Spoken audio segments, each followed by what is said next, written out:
வணக்கம். இப்போ என்ன ஜூஸ் பண்ண போகிறோன்னா, குளிர்ச்சியான ஜூஸு, சிம்பிளான ஜூஸு, ஹெல்த்தியான ஜூஸு, நெல்லிக்காய் ஜூஸு எப்படி பண்ணுறதுங்கிறத ஒன்று ஒன்றா பார்ப்போம். இப்போ 2 நெல்லிக்காய் எடுத்துருக்கிறேன். எல்லாமே உங்களுக்கு தேவையான அளவு எடுத்துக்கோங்க. நெல்லிக்காவை கழுவியாச்சு கட் பண்ணிட்டு வருவோம். நெல்லிக்காயும் இஞ்சியும் கட் பண்ணிட்டு வருவோம் ஃபஸ்ட்டு. இப்போ மிக்ஸி ஜாரில் நறுக்கி வச்ச நெல்லிக்காய், இஞ்சி, ஒரு கொத்து கருவேப்பிலை, 2 இனுக்கு புதினா, பிஞ்சு உப்பு போட்டு அரைச்சிட்டு வந்துடலாம். நெல்லிக்காய் அரைச்சிட்டு கொஞ்சம் தேவையான அளவு தண்ணி கலந்தாச்சு. நான் இப்போ இன்றைக்கி இதை ஃபில்ட்ரு பண்ணலை. உங்களுக்கு வேணால் ஃபில்ட்ரு பண்ணிக்கோங்க, பண்ணிவிட்டு குடிக்கலாம். நான் ஃபில்ட்ரு பண்ணலை. இப்போ இதோட தேன் ஆட் பண்ணி அப்படியே நம்ம சர்வ் பண்ண வேண்டியதான்.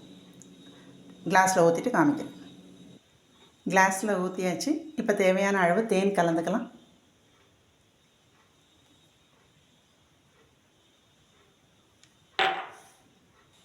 குளிர்ச்சியான சிம்பிளான சத்தான நெல்லிக்காய் ஜூஸ் ரெடி. நன்றி.